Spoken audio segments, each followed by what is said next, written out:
تو وہ مہربان اللہ ہم سے کیا چاہتا ہے، اس کی منشا کیا ہے، اس کا حکم کیا ہے، اس کے حکم کو جاننا اور وقت پر اس حکم کو پورا کرنا، یہ بندگی کا تقاضا ہے۔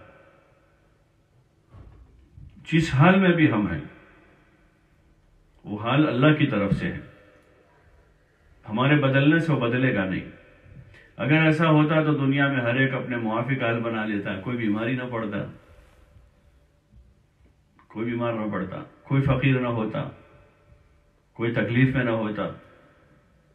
لیکن چونکہ وہ اللہ نے بندوں کے ہاتھ میں نہیں دیا ہے، وہ اپنے قبضے میں رکھا ہے،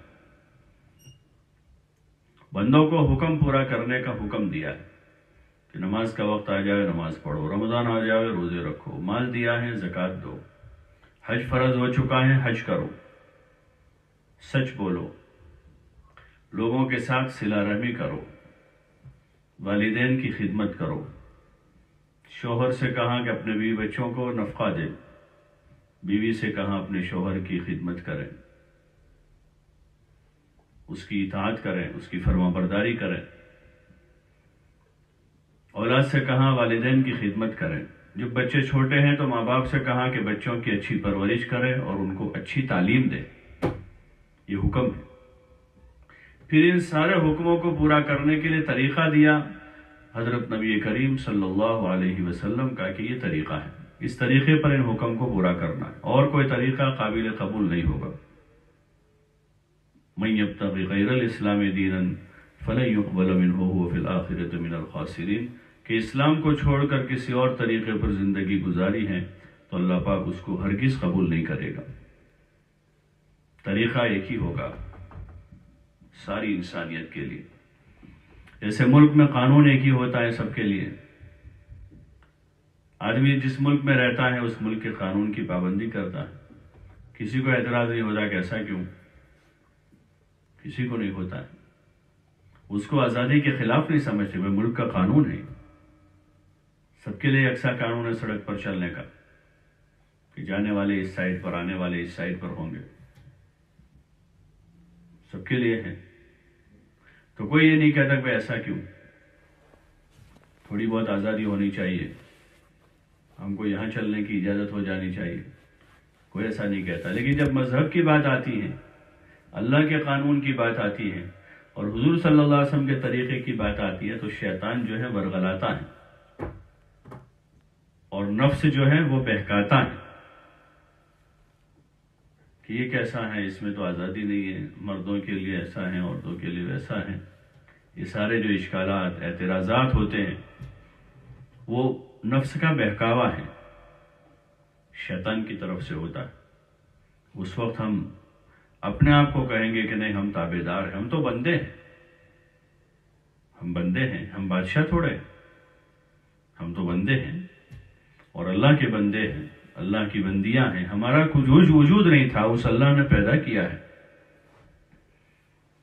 اور اسی نے زندگی دی ہے، اسی نے ہمارا جسم بنایا ہے، اسی نے زندگی دی ہے، قوت دی ہے، صحت دی ہے، تو اس کا حکم پورا کرنا ہے، چاہے وہ حکم سمجھ میں آوے یا نہ، اس کو بجا لانا ہے، یہ بندگی کا تقاضا ہے، چاہے عقل میں آوے نہ آوے، ماحول اس کی اجازت دے یا نہ دے۔ بہت سے لوگ نماز نہیں پڑھتے لیکن ہم پڑھتے ہیں، تو یہ نماز فرض ہے۔ بہت سے مالدار حج نہیں کرتے لیکن جن کو اللہ نے توفیق انہوں نے کر لیا۔ ایسے معاشرتی زندگی میں، اپنی معاشرتی زندگی میں ہم ان لوگوں کو نہ دیکھیں جو دین پر عمل نہیں کرتے، بلکہ ان لوگوں کو دیکھیں جنہوں نے دین پر عمل کیا ہے۔ حضور صلی اللہ علیہ وسلم ازواج مطہرات، بنات طیبات، صحابہ، صحابیات، مہاجرین و انصار، اور پھر ہر زمانے میں اللہ کے ایسے نیک بندے بندیاں رہی ہیں، ہر زمانے میں جنہوں نے پورے دین پر عمل کیا، ہاں اللہ پر یقین کیا، حضور صلی اللہ علیہ وسلم کی رسالت کو تسلیم کیا، آپ کی سنتوں کا اتباع کیا اور اپنی معاشرت میں انہوں نے دین داخل کیا، اپنے گھریلو زندگی میں جس کا تعلق زیادہ عورتوں سے ہے. گھر کا جو نظام ہے، اسی لیے اردو میں کہتے ہیں کہ عورت جو ہے وہ گھر کی ملکہ ہے، کوئین ہے، وہ گھر کی. گھریلو نظام جو ہے وہ ان کے پاس اللہ پاک نے تقسیم کی ہے. مردوں کو باہر کی ذمہ داریاں سپرد کی ہیں، باہر کے کام کاج ہیں اور کمائی کرنا ہے، اور عورت کے ذمہ گھر کا نظام سپرد کیا. کام تقسیم ہو گیا، ڈیوٹی تقسیم ہو گئی دو طرف، اور اس میں ایک دوسروں کا تعاون کریں، اس میں ایک دوسروں کی مدد کریں. شوہر کو باہر جانا ہے کمائی کے لیے، باہر کے کام کاج کے لیے، تو اس کے لیے کھانا، رہنا، سہنا اور اس کے راحت آرام کی فکر عورت کرے گی. گھر میں اس عورت کو راحت سے رکھنا ہے تو اس کے لیے شوہر اس کی فکر رکھے گا کہ وقت پر ان کو اچھا نظام مل جاوے، گھر میں کھانا پینا پہننا اڑنا سہولت سے ہو جاوے، تاکہ نظام ٹھیک چلے. گاڑی کے دو پہیے ہیں وہ اپنی اپنی جگہ رہیں، دونوں پہیے، تو گاڑی صحیح چلے گی. دونوں کو اپنی اپنی جگہ رہنا ہے. دونوں پہیے مل جائیں گے تو مسئلہ کھڑا ہو جائے گا، اور دونوں پہیے اپنا کام چھوڑ دیں گے تب بھی مسئلہ خراب ہو جائے گا. دونوں کو اپنی جگہ رہنا ہے. حضور علیہ السلام کی سیرت میں، صحابہ کی مبارک زندگی میں اس کی تعلیم ہے. گھریلو ایک زندگی ہے، ایک سسٹم ہے، ایک اسلامک کلچر ہے جس کو حضور پاک صلی اللہ علیہ وسلم نے وجود دیا. ہجرت کر کے آپ علیہ السلام مدینہ منورہ پہنچے، وہاں تھوڑا سکون رہا. دھیرے دھیرے قرآن کے احکام اور آیتیں نازل ہوتی گئی، اور مختلف عبادتیں آئی، احکام آئے، تو اس میں معاشرتی زندگی کا بھی پورا نظام آیا. ایک معاشرتی زندگی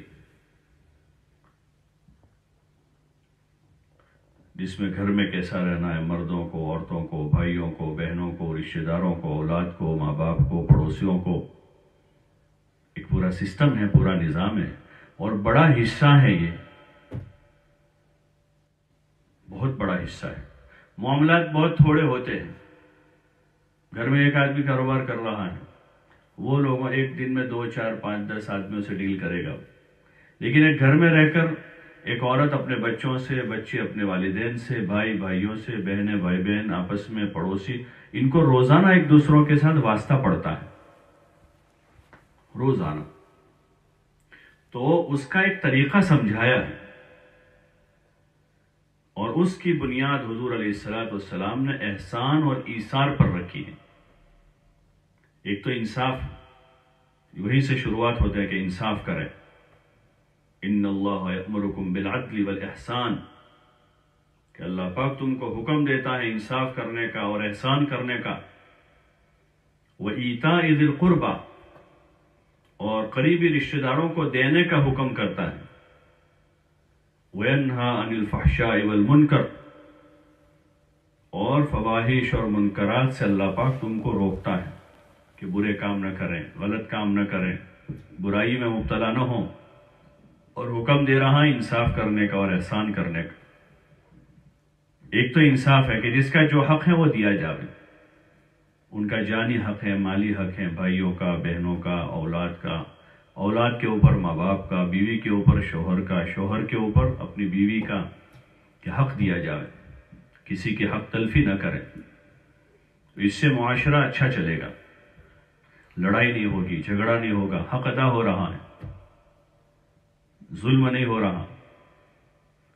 پھر آگے حکم دیا کہ انصاف سے اوپر احسان کرو، یعنی جتنا حق ہے اس سے زیادہ دو. جو حق ہے اس حق سے بھی اوپر دو، احسان کرو. پھر اس سے اوپر کا حکم دیا گیا کہ ایثار کے ساتھ رہو، یعنی اپنی حاجت ضرورت قربان کر کے. بیوی کوشش کرے کہ شوہر کی ضرورت پہلے پوری ہو جائے، ماں کوشش کرے کہ اولاد کی ضرورت پوری ہو، اولاد یہ کوشش کرے کہ نہیں ہماری اماں مقدم ہے، شوہر یہ کوشش کرے کہ نہیں بیوی کو زیادہ راحت ملے، ایک پڑوسی یہ فکر کرے کہ نہیں ہمارے پڑوسی کو زیادہ راحت ملے، ہماری کوئی تکلیف ہوگی ہم برداشت کر لیں گے. تو یہ اسلامی معاشرے کی بنیادیں ہیں. جس میں احسان اور ایثار ہے.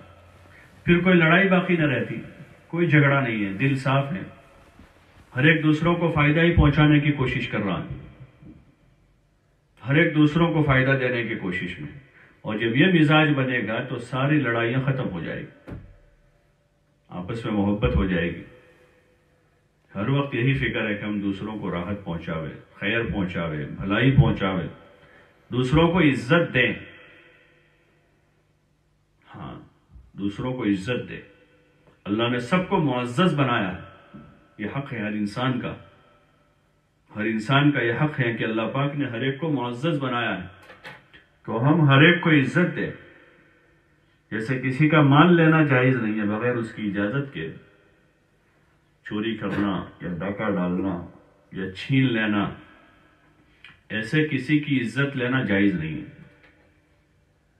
اس لیے مذاق کرنے سے بھی منع کیا. لا یسخر قوم من قوم، کہ کوئی کسی کا ٹھٹھا نہ کرے، مذاق نہ اڑاوے، کسی کو حقیر نہ سمجھے. حقارت حرام قرار دیا کہ کوئی کسی کو حقیر سمجھے، کیونکہ اللہ نے معزز پیدا کیا ہے. سب اللہ کے بندے ہیں. ہاں، سب اللہ کے بندے بندیاں ہیں. جو اللہ کی زمین پر آیا، جس کو اللہ نے پیدا کیا ہے انسان بنا کر، سب اللہ کے بندے بندیاں ہیں. اور حدیث پاک میں حضور علیہ السلام نے ارشاد فرمایا، الراحمون یرحمهم الرحمن ارحموا من فی الارض یرحمکم من فی السماء، کہ رحمان رحم کرنے والوں پر رحم کرتا ہے. تم زمین والوں پر رحم کرو. عام جملہ کہا کہ تم زمین والوں پر رحم کرو، آسمان والا تم پر رحم کرے گا. یہ حق بتایا ہے کہ سب کی عزت کریں، کسی کے مذاق نہ کریں، کسی کو حقیر نہ سمجھیں. اسی لیے غیبت کرنا ہمارے مذہب میں جائز نہیں ہے، کیونکہ غیبت میں عزت لی جاتی ہے، ان کی برائی ہوتی ہے. اگرچہ وہ برائی اس کے اندر موجود ہو، لیکن دوسروں کے سامنے کھلے گا راز ان کا، تو اس لیے اس کو جائز نہیں قرار دیا. تو حضور علیہ السلام نے معاشرتی زندگی کو، اپنی امت کو اس کا سبق دیا کہ سب لوگ خوشحال رہیں. یہ اس کے اصول ہیں. پھر کم مال میں بھی لوگ خوش رہیں گے. یہ عزت کا حق بتایا، ذاتی حق ہے. ایسے مالی حق بتائے ہیں کہ جن کو اللہ نے دیا ہے وہ ان لوگوں کو جن کے پاس نہیں ہے خرچ کریں، اور ان کو عزت دے کر دے، ذلیل کر کے نہ دے. عزت کے ساتھ ان کی حاجت روائی اس نیت سے کریں کہ ہم ان کی ضرورت پوری کریں گے، اللہ ہماری حاجت پوری کرے گا. ہم ان پر خرچ کریں گے، اللہ پاک ہمارے مال میں اضافہ کرے گا. تو اس طرح سے دنیا کا نظام بہتر سے بہتر ہو جائے گا. مالدار بنے بغیر غریبوں کا مسئلہ حل ہو جائے گا، اور غریب بنے بغیر مالداروں کا مسئلہ حل ہو جائے گا. یہ ایک نظام زندگی ہے جو حضور پاک صلی اللہ علیہ وسلم نے سکھائی ہے. یہ بندوں کے حق ہیں. کچھ حق اللہ کے ہیں، نماز ہے، روزہ ہے، زکوٰۃ ہے، حج ہے، سچائی، امانت داری، دیانت داری کے ساتھ جینا ہے. تو یہ دین ہے ہمارا. ہاں، اس کو سیکھنا سمجھنا ہے اچھی طرح سے. اس کو سیکھنا بھی ہے، سمجھنا ہے،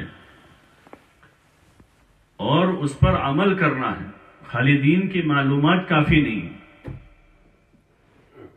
خالی معلومات کافی نہیں. کھانے پینے کی معلومات کافی نہیں ہو جاتی کہ کسی گھر میں سب کو اچھی معلومات ہے کھانے پینے کی. روٹیوں کی جتنے قسم ہیں، بریڈ ہیں، اور جتنے قسم کی روٹی ہے اس کا اچھی طرح معلومات ہے. سالن کی ساری قسموں کا پتہ ہے. اور روزانہ امی لیکچر دے دے سب کے سامنے، بچوں کے سامنے سب کو جمع کر کے، روٹی چاول سالن کا، تو پیٹ بھر جائے گا. صبح ایک لیکچر ہو جائے امی کا، اور شام کو ایک لیکچر ہو جائے دادی نانی کا، سب کو درمیان میں بٹھا کر کہ بھئی روٹی ایسی ہوتی ہے، سالن ایسا ہوتا ہے، چاول ایسے ہوتے ہیں، بریانی ایسی ہوتی ہے، کوفتے ایسے ہوتے ہیں، تو پیٹ بھرے گا؟ وہ تو پریکٹیکل چیز ہے کہ کھانا پکا کے کھانا پڑے گا. وہ لوگ میں پیٹ میں جائیں گے تب جا کے دنیا دار الاسباب ہے. پھر پیٹ بھرے گا، پھر مزہ آئے گا کھانے کا. ایسے دین کی باتیں ہیں. نماز، روزہ، تلاوت، ذکر، عبادت، حسن معاشرت، حسن اخلاق، یہ دین کی باتیں ہیں. اس کا پھر پریکٹیکل ہے کہ اس کو پریکٹیکل اپنی زندگی میں داخل کریں گے تو پھر اس دین کا صحیح مزہ آئے گا.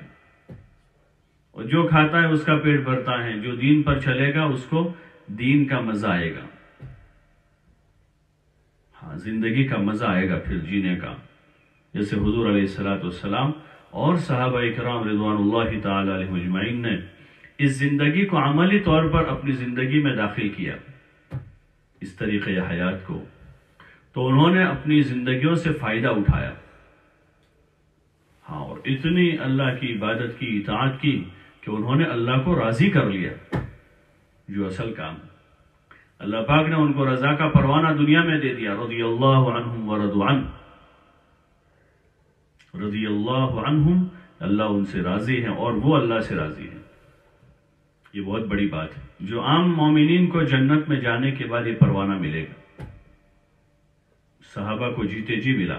اس کی وجہ یہی تھی کہ انہوں نے دین پر عمل کیا، اللہ کے احکام کو پورا کیا، حضور پاک صلی اللہ علیہ وسلم کے مبارک طریقے پر عمل کیا، تو اللہ پاک نے پروانہ دے دیا.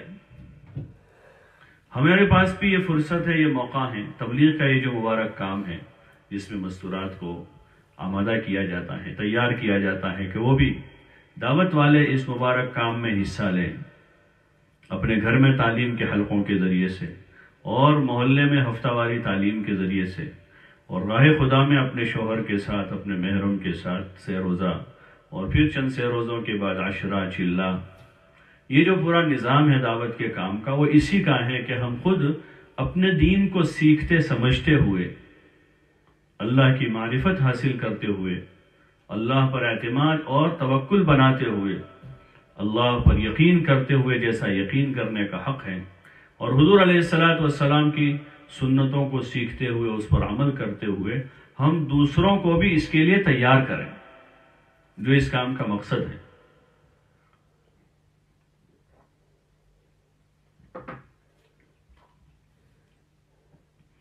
کہ ماں اپنے گھر میں رہتے ہوئے اپنے بچوں کو تیار کرے، بہن اپنی بہنوں کو تیار کرے،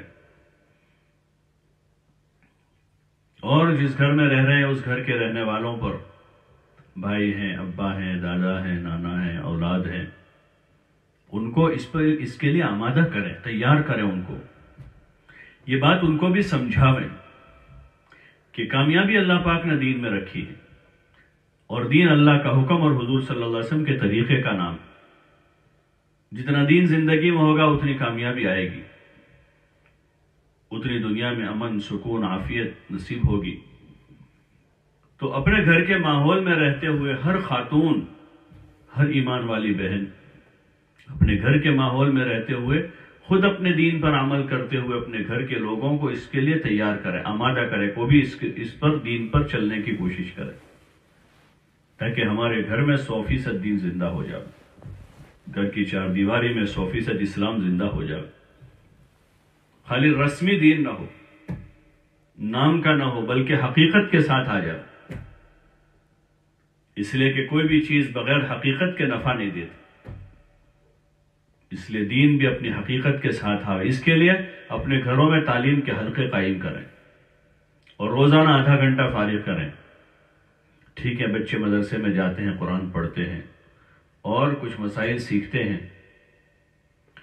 اور ہمارے بھی تھوڑی بہت معلومات ہیں تو تلاوت کر لیتے ہیں، ذکر کرتے ہیں، لیکن اس کے ساتھ ساتھ اپنے گھر میں جو ہے دعوت کا ماحول بناؤ.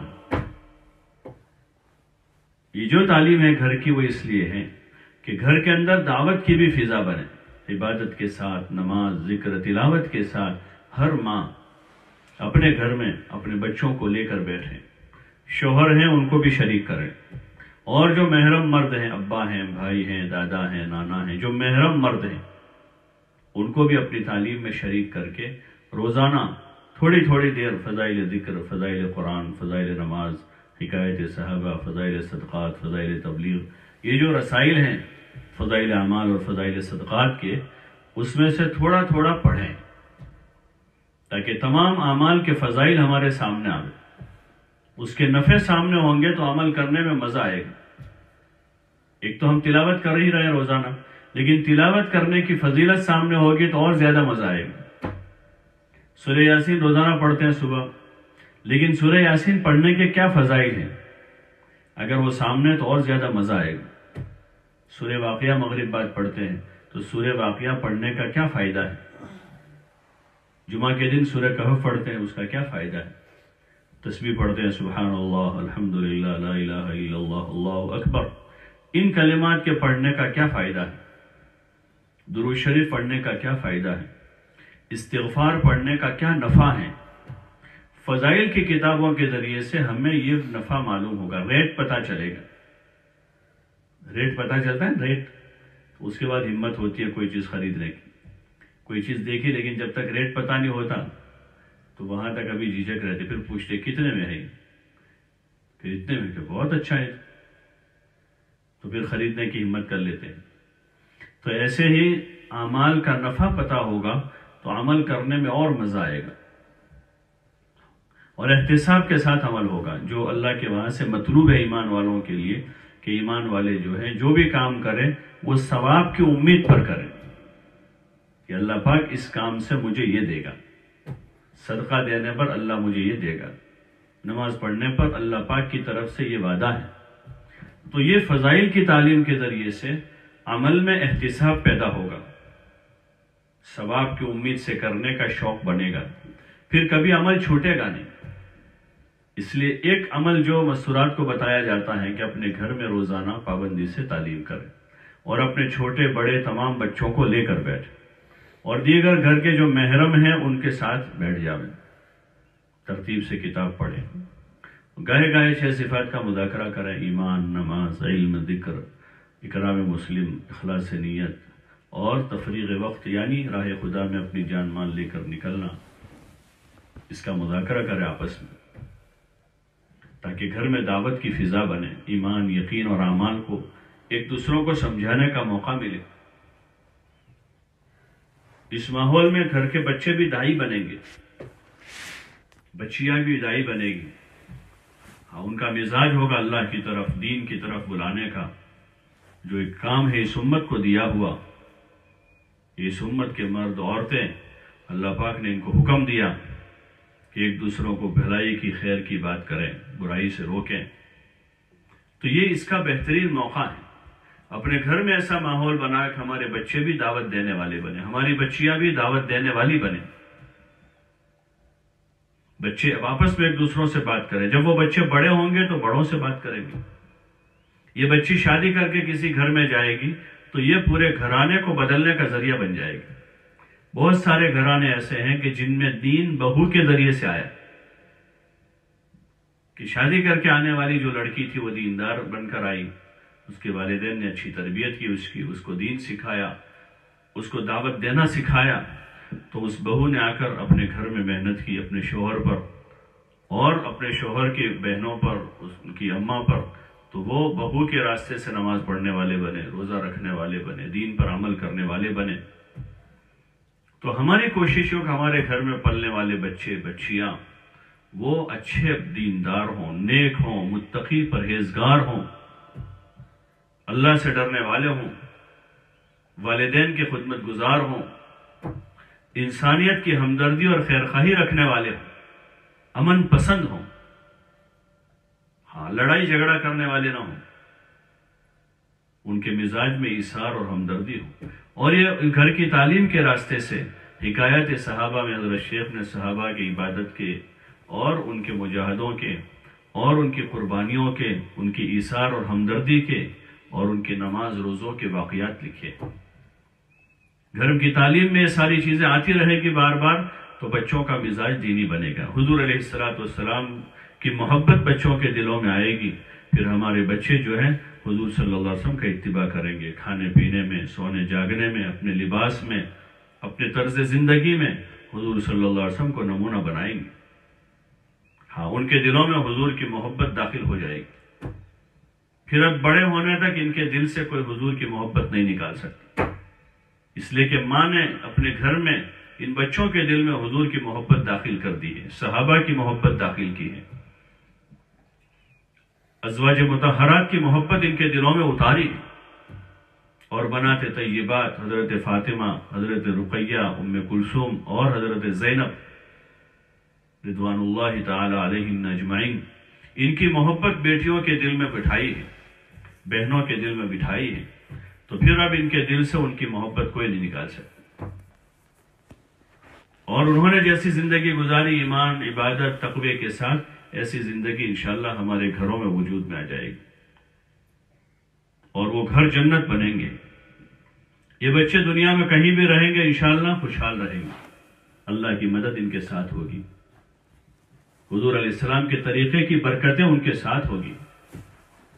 یہ ماں باپ کے لیے ذخیرہ آخرت بنے گی اولاد، دنیا میں راحت اور رحمت ہوگی، اور آخرت میں جو ہے یہ اولاد جو ہے ذخیرہ ہوگی، جن کے ذریعے سے ماں باپ کے درجے بلند ہو جائیں گے۔ حدیثوں میں آتا ہے کہ کسی نے اپنے بچے کو حافظ بنایا، بچی کو حافظ بنایا ہے، تو اس کے والدین کو خدا قیامت کے دن 14ویں رات کے چاند سے زیادہ روشن تاج پہنائے گا۔ تو بچوں کی وجہ سے والدین کی قدر ہوگی، دنیا میں عزت کا ذریعہ بنے گی اولاد۔ اس لیے عورتوں کا، مستورات کا سب سے بڑا کام ہے، ان کا بڑا کارنامہ یہ ہے کہ جو اپنے بچوں کی بہترین تربیت کر لیں، ان کو تعلیم دیں، ان کو اللہ کا بندہ بنا دیں، حضور صلی اللہ علیہ وسلم کا نمائندہ بنا دے اپنے بچوں بچیوں کو۔ یہ سب سے بڑا کارنامہ ہے کسی ایک عورت کا، عورت ہونے کے ناطے، ایک ماں ہونے کے ناطے،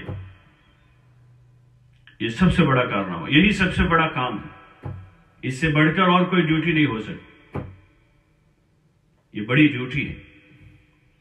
اس لیے کوشش کریں اس کی کہ اپنے گھر میں اس کا ماحول بناویں، روزانہ کی تعلیم کے ساتھ 5 وقت کی نماز، صبح شام کی تسبیح، اللہ کا ذکر، اور ہر کام کو سنت کے مطابق کرنے کا ماحول بناؤں، کہ ہمارے گھر میں ہونے والا ہر کام حضور کے مبارک طریقے پر ہو، کھانا پینا، اٹھنا بیٹھنا، سونا جاگنا، خوشی غمی، بچوں کے بچیوں کے لباس، طریقے حیات، طرز زندگی، لائف اسٹائل حضور کے طریقے پر ہو، اس کی کوشش کرنی ہے عملی طور پر۔ تو ہر کوشش کرنے والے کو اللہ پاک کامیاب کرتا ہے، اور اچھی کوشش میں اللہ کی مدد ہوگی۔ اچھی کوشش ہے، خیر کی کوشش ہے، یہ ہر ماں کی ذمہ داری ہے، ہر بہن کی ذمہ داری ہے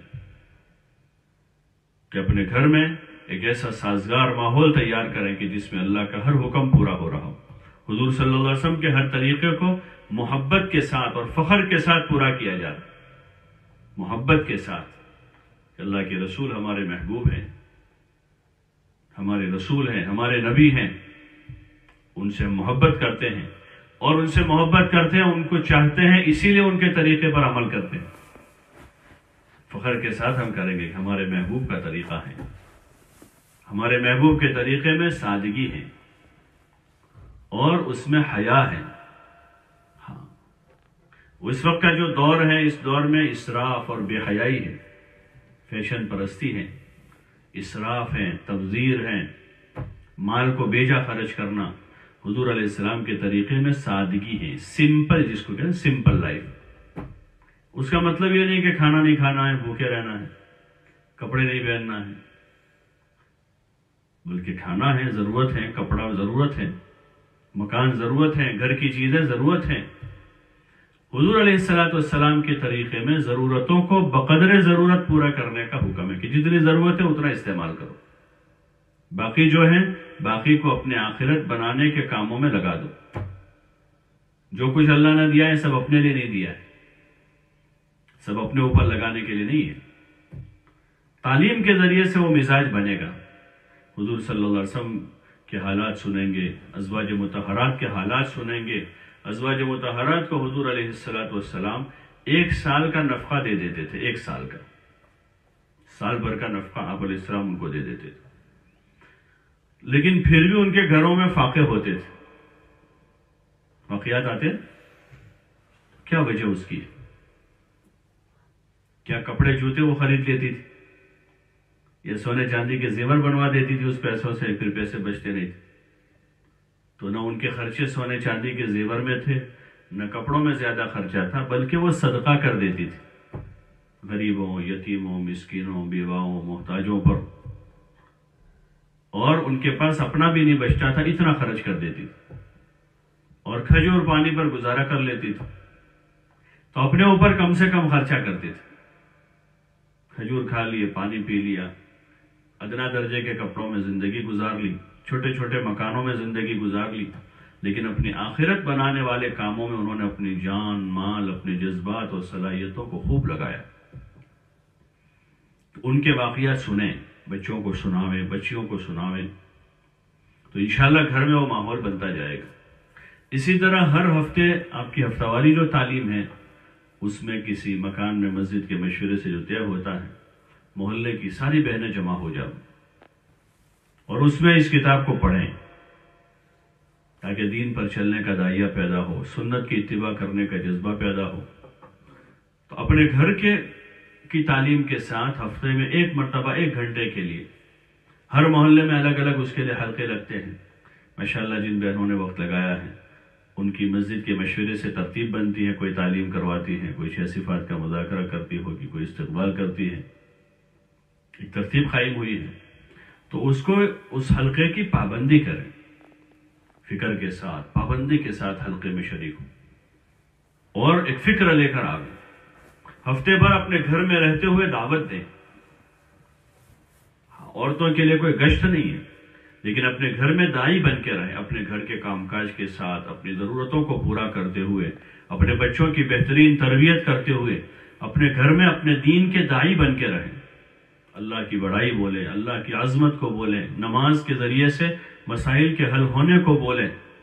جو بھی اپنے گھر میں آوے ان کو 2 باتیں دین کی ضرور بتاویں۔ ہم کسی کے گھر جاویں تو ان کے بچوں کو، بچیوں کو 2 باتیں ضرور دین کی بتاویں، اس کا فائدہ بتاویں۔ اپنی ضرورت اور استعمال کی چیزیں ہم لوگوں کو بتاتے ہیں، کوئی ہمارے گھر آتا ہے تو ان کو کپڑا بتاتے ہیں، جوتا بتاتے ہیں، کھانے پینے کی چیزیں کہ دیکھو فلانی چیز اتنی بہترین، ہم فلاں جگہ سے لے کر آئے اس کو، یہ فلاں قسم کے چاول ہیں جو ہم نے فلاں جگہ سے لیے ہیں۔ ہم چیزوں کے داعی بنے ہوئے ہیں، بجائے اس کے ہم دین کے اعمال کے داعی بنیں، اللہ کی طرف بلاویں، رسول صلی اللہ علیہ وسلم کے طریقے کی طرف بلاویں، دین کی طرف بلاویں، آخرت کی طرف بلاویں۔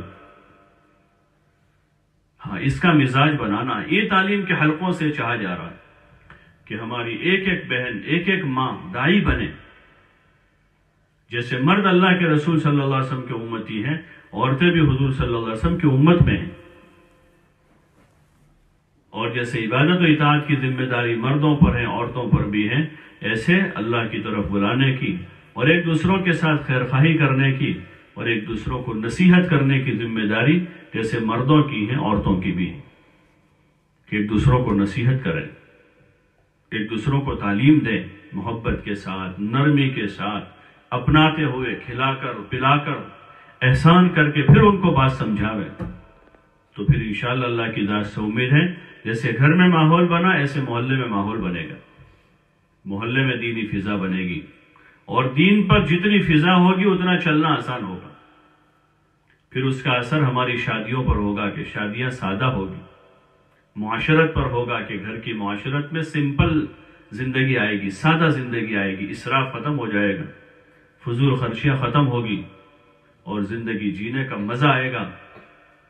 ہاں، جب زندگی اچھی ہو جائے گی تو حدیثوں میں تم جیسا جیو گے ویسا ہی مرو گے، اچھا جئیں گے تو اللہ موت بھی اچھی دے گا۔ جو اصل ہمارا مرحلہ ہے کہ اچھی موت آ جاوے، کلمے والی موت آوے، اللہ کی رضا والی موت آوے، آخرت کی فکر کے ساتھ مرنا ہو رہا ہو، تو زندگی اچھی گزاریں گے تو اچھی موت بھی ہوگی۔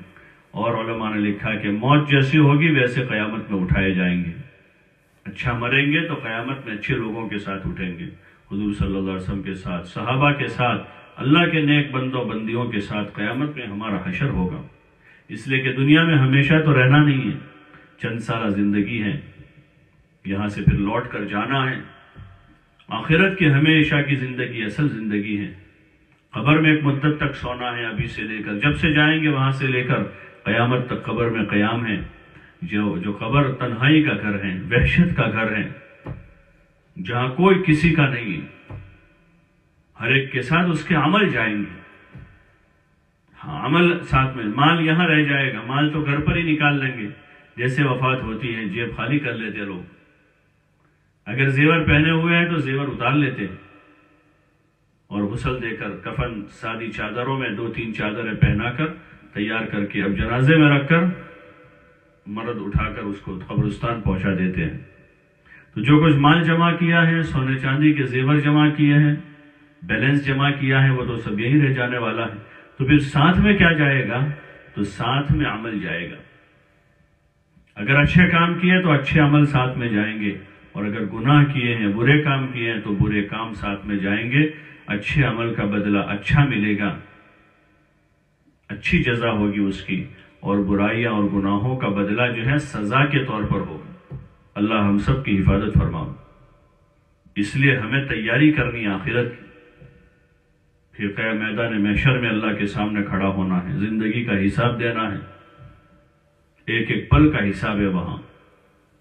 پھر اس حساب کے بعد اگر وہاں سے کامیاب ہوئے تو اللہ پاک جنت میں داخل کرے گا، جو ہمیشہ کا ٹھکانہ ہے۔ اپنے ایمان والے بندوں بندیوں کے لیے اللہ نے جنت تیار کر رکھی ہے۔ وَعِدَّتْ لِلْمُتَّقِينَ، کہ متقی بندوں بندیوں کے لیے، پرہیزگاروں کے لیے، گناہ سے بچنے والوں کے لیے اللہ نے جنت تیار کر رکھی ہے۔ جنت میں قسم قسم کی نعمتیں ہیں۔ ہاں، مزے اٹھانے کی جگہ جنت ہے۔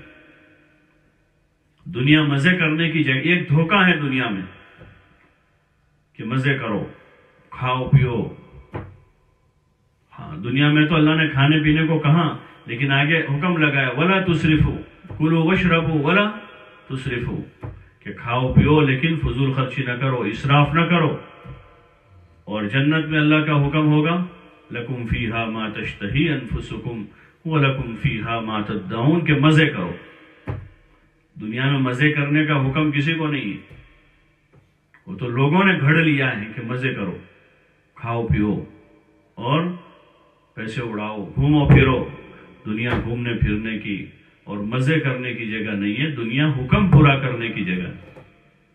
اور کھانے پینے کا بھی حکم ہے، تو کھائیں گے، پیئیں گے، پہنیں گے، لیکن دائرے میں رہیں گے، حد میں رہیں گے۔ کھانا پینا حد میں رہے گا، پہننا اڑنا حد میں ہوگا۔ مزے کرنے کی جگہ جنت ہے، جہاں مزے ہی مزے ہیں، وہاں کوئی حساب کتاب نہیں ہے، وہاں کوئی حکم نہیں نماز روزے کا۔ جنت میں مزے ہیں۔ حضور علیہ السلام نے اپنی امت کو جنت کی بنیاد پر اٹھایا ہے، اپنے ازواج مطہرات کو بھی جنت کی بنیاد پر اٹھایا کہ مزے کرنے کی جگہ جنت ہے۔ آپ چاہتے تو ان کو خوب دے سکتے تھے، آپ کے پاس خوب مال آتا تھا، لیکن آپ وہ مال جو ہے تقسیم کر دیتے تھے امت پر، غریبوں پر، یتیموں پر، مسکینوں پر، محتاجوں پر۔ ہاں، ہمیشہ آپ نے ان کو دیا، اور اپنی ازواج کو بقدر ضرورت نفقہ دیا۔ ان کو یہی سمجھایا کہ دیکھو تم نبی کی بیویاں ہو، اللہ پاک نے بھی یہی کہا یا نساء النبی لستن کاحد من النساء۔ ان کو یہی سمجھایا کہ نبی کی عورتیں ہو تم۔ ہاں، ایسے ہمیں بھی ایک شرف دیا اللہ نے کہ ایمان والی عورتیں ہیں، ایمان دیا ہے۔ اور پھر اس میں شرف دیا کوئی حافظ کی ماں ہے، کوئی حافظ کی بیوی ہے، کوئی عالم کی بہن ہے، کوئی عالم کی بیوی ہے۔ یہ شرف دیا کہ عام عورتوں جیسا حال نہیں ہے تمہارا، کوئی دائی کی بیوی ہے، کوئی دائی کی بہن ہے، کوئی دائی کی بیٹی ہے، تو عام عورتوں کی طرح نہیں رہنا ہے، بلکہ ایک ذمہ داری کے ساتھ جینا ہے۔ اور مزے کرنے کی جگہ جنت ہے، تو اپنے آپ کو جنت کا وعدہ کرتے رہے ہمیشہ کہ جنت میں مزے کریں گے، اللہ کی رضا کے ساتھ وہاں رہیں گے، وہاں کھانا پینا ہے، پہننا اوڑھنا ہے، اچھے اچھے لباس ہیں، سونے چاندی اور جواہر کے زیور ہیں جو اللہ نے اپنے ایمان والے بندوں بندیوں کے لیے تیار کر کے رکھا ہے۔ اس لیے کتاب میں جنت کو بھی پڑھا کریں تاکہ وہاں جانے کا شوق پیدا ہو۔ لوگ بکس دیکھتے ہیں گھومنے پھرنے کے ہل اسٹیشن کہاں ہیں اور فلاں یعنی وہ چیز کہاں ہے، یہ کہاں ہے، اس کو دیکھتے ہیں، اس کے بورڈ پڑھتے ہیں، اس کی ایڈورٹائز دیکھتے ہیں، اور کتابوں میں بکس میں اس کو پڑھتے ہیں۔ تو بچے پڑھ کر ابا کو کہتے ہیں کہ ابا فلاں جگہ جانا۔ ارے بھائی کہاں سے پڑھ رہا ہے؟ بولے فلاں بکس میں لکھا ہے، فلاں پیپر میں پڑھا میں نے۔ تو وہ پڑھتے ہیں۔ ایسے جنت کو پڑھیں، فضائل کی کتابوں میں بعض جگہ جنت کا تذکرہ آیا ہے، قرآن شریف میں جگہ جگہ اللہ نے کیا تذکرہ جنت کا، حضور صلی اللہ علیہ وسلم نے اس کی تفصیل بیان کی۔ جنت کو پڑھیں، سنیں، بچوں کو سناویں، ان کو بتائیں کہ بیٹا اپنے جنت میں جانا ہے اور جنت میں مزے ہی مزے ہیں، ہاں کھانا پینا اور عیش کرنا ہے، اور وہاں طاقت بھی اللہ دے گا۔ یہاں تو طاقت بھی کہاں ہے، عیش کرنے کی کہاں طاقت ہے؟ گھومنے جاتے ہیں 4-5 گھنٹے میں تھک جاتے ہیں لوگ، فیملیاں گھومنے جاتی ہیں 2-4 گھنٹے گھومتے اتنے میں تھک جاتے ہیں، کھانے کے لیے بیٹھتے جو ٹیبل پر ہوتا ہے وہ بھی پورا نہیں کر پاتے۔ کہاں طاقت ہے یہاں تو گھومنے پھرنے کی، کھانے پینے کی؟ یہی وجہ ہے کہ دنیا ضرورت پورا کرنے کی جگہ ہے، مزے کرنے کی جگہ نہیں۔ اگر مزہ کرنے کی جگہ ہوتی تو اللہ تعالیٰ خوب طاقت دیتا مزے کرنے کی، لیکن یہ مزے کرنے کی جگہ نہیں، مزے کرنے کی جگہ جنت ہے۔ لکم فیہا ما تشتہی انفسکم، کہ یہاں تم اپنی جی کی چاہتیں پوری کرو۔ اس لیے وہاں سب کی عمر 33 سال کی ہوگی، کوئی بوڑھا نہیں ہوگا، کسی کے بال سفید نہیں ہوں گے، کسی کے دانت نہیں گریں گے، اور 33 سال کی عمر کے سب جوان ہوں گے۔ وہاں تکلیف نہیں ہے، وہاں مصیبت نام ہی نہیں ہے، وہاں بیماری نہیں ہے، وہاں صحت ہے، قوت ہے، عافیت ہے، راحت ہے، برکت ہے، اور مزے ہی مزے ہیں، کوئی تھکے گا نہیں وہاں۔ ہاں روایتوں میں آتا ہے کہ اللہ پاک پیاس جو ہے حوض کوثر پر بجھا دے گا، حضور علیہ السلام کے مبارک ہاتھوں جام کوثر پلائے گا قیامت کے دن، اس میں سب کی پیاس بجھ جائے گی، اور اپنے دسترخوان پر سب کو ناشتہ کروا دے گا ایمان والوں کو، تو وہاں بھوک مٹ جائے گی، قبر میں نیند پوری ہو جائے گی۔ اب جنت میں جانا ہے، نہ بھوک ہے، نہ پیاس ہے، نہ نیند ہے، مزے ہی مزے ہیں۔ تو پھر وہاں کھانا جو ہے وہ عیش کا کھانا ہے، جیسے اچھا خاصا کھا لیا ہے، لیکن کوئی اچھی آئس کریم لے کر آ جاوے تو کھانے پر کھا لیتے ہیں، پھل ہوتے ہیں کھانے پر کھا لیتے ہیں، کوئی مٹھائی ہے تو کھانا کھانے کے بعد بھی کھا لیتے ہیں۔ تو ایسے جنت میں جانے کے بعد بھوک کی وجہ سے نہیں کھانا ہے، جنت میں جو کھانا ہے وہ بھوک کا نہیں ہے، مزے کا ہے۔ وہاں جو پینا ہے شراب مشروب ہوں گے، دودھ کی نہر ہے اور پانی کی نہر ہے، شہد کی نہر ہے، شراب کی نہر ہے جنت میں، بوتل نہیں ہے۔ دنیا میں تو بوتل حرام ہے، اور وہاں نہر جاری ہوگی، لیکن وہ ایسا شراب ہے جنت کا کہ جس میں نشہ نہیں ہے، جس سے دماغ خراب نہیں ہوتا۔ یہاں کی شراب پی کر تو دماغ خراب ہو جائے، بیوی کو گالیاں دینا شروع کر دیں، بچی کو باپ گالی دے دے کہ اس نے شراب پی رکھی۔ جنت کی شراب جو ہے وہ پاکیزہ ہے، وہ شراب میں نشہ نہیں ہے، ہاں وہ مزہ کرنے کے لیے پینا ہے کہ وہاں مزے ہی مزے ہیں۔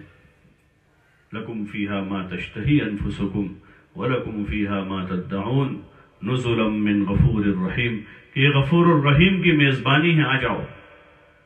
ہوتا ہے کوئی بڑا آدمی ہوتا ہے تو اس کی میزبانی بھی ایسی ہوتی ہے، دعوت بھی ایسی ہوتی ہے، تو یہاں اللہ کہہ رہا ہے کہ یہ جو تمہاری میزبانی ہو رہی ہے نا، تم ابھی مہمان ہو اللہ کے، جو بڑا معاف کرنے والا ہے اور بڑا رحم کرنے والا ہے، اس اللہ کی یہ میزبانی ہے، آ جاؤ اب اس دسترخوان پر۔ نزلا من غفور الرحیم۔ تو ہمیں جنت پڑھنی ہے، جنت اپنے بچوں کو سنانی ہے، اور اس جنت کو یاد کرنا ہے تاکہ دنیا میں چاہتوں پر ہم بریک لگا سکیں، اپنے آپ کو وعدہ کرتے رہیں کہ جنت میں جا کے کریں گے، جنت میں جا کے کریں گے، یہ کھانا جنت میں کھائیں گے، یہ کپڑے جنت میں، یہاں ضرورت کا کپڑا پہنیں گے، ضرورت کا کھانا بھی کھائیں گے، ضرورت کا مکان بھی بنائیں گے، زیادہ یہاں اس میں الجھ نہیں جائیں گے، اور اللہ کو بھولیں گے نہیں، بلکہ اللہ کی عبادت اطاعت کے ساتھ اور خود دین سیکھتے ہوئے اپنے بچوں بچیوں کو اور امت میں دین زندہ ہو اس کی کوشش اور محنت کرتے ہوئے زندگی گزاریں گے۔ اس کے لیے جیسے میں نے عرض کیا، روزانہ گھر میں تعلیم اور اعمال کے ساتھ زندگی گزاریں، محلے کی ہفتہ واری تعلیم میں خود بھی شریک ہوں، اپنی دوسری ایمان والی بہنوں کو بھی شرکت کی دعوت دیں، اور اللہ سے مانگ کر پھر اپنے شوہر کے ساتھ، اپنے محرم کے ساتھ سے روزے لگاویں، اور پھر اللہ توفیق دے آگے عشرہ لگاویں، آگے اللہ مزید اور توفیق دے تو دنیا کے ملکوں میں جانا ہے، گھومنے کے لیے نہیں جانا ہے۔ ہاں یہ تصور ہم نکالیں اپنے دماغ سے، گھومنے پھرنے کا، گھومنے پھرنے کی جگہ جنت ہے، یہاں ضرورت کے لیے سفر کریں گے، ہاں رشتہ داری ہے ملاقات کے لیے جاؤں، کوئی اور ہمارا ضروری کام ہے دنیا میں، اس کے لیے دنیا بھر میں جانا، پھر اللہ کے دین کی دعوت کو لے کر جائیں گے دنیا میں، یورپ بھی جائیں گے، امریکہ جائیں گے، آسٹریلیا جائیں گے، دنیا بھر میں جائیں گے، لیکن اللہ کے کام کو لے کر جائیں گے، دین کی فکر لے کر جائیں گے۔ دنیا دیکھنے کی چاہت نہیں ہوگی۔ دنیا میں جو چیزیں ہیں وہ پہاڑ ہیں تو پتھر کے ہوں گے، درخت ہیں تو وہی لکڑے کے ہوں گے، دریا ہے تو اس میں پانی ہوگا، اور کیا ہوگا؟ شوق ہوتے ہیں نا، جیسے فلاں جگہ کا دریا دیکھیں، فلاں جگہ کے پہاڑ دیکھیں، فلاں جگہ کے درخت، تو درخت تو لکڑے کے ہوتے ہیں، اس پر پتے ہرے ہوتے ہیں، پھول ہوتے ہیں تو 5-10 رنگ کے الگ الگ پھول ہوں گے، تو اس کے دیکھنے کا کیا داعیہ ہو؟ ٹھیک ہے، عبرت کی نظر سے کہیں نظر پڑی تو اس کو دیکھیں گے، باقی اس کے لیے سفر کرنا، پہاڑ دیکھنے کے لیے، دریا دیکھنے کے لیے سفر کرنا نہیں، ایمان والے کا یہ مقصد نہیں ہے۔ ایمان والا دریا دیکھنے کے لیے نہیں، پہاڑ دیکھنے کے لیے نہیں، اللہ کی قدرت میں غور و فکر کے لیے سفر کرتا ہے اور اللہ کے دین کی دعوت کے لیے سفر کرتا ہے۔ تو اس لیے نیت بناویں کہ انشاءاللہ دین کے دعوت میں لگنے کی اور وقت لگانے کی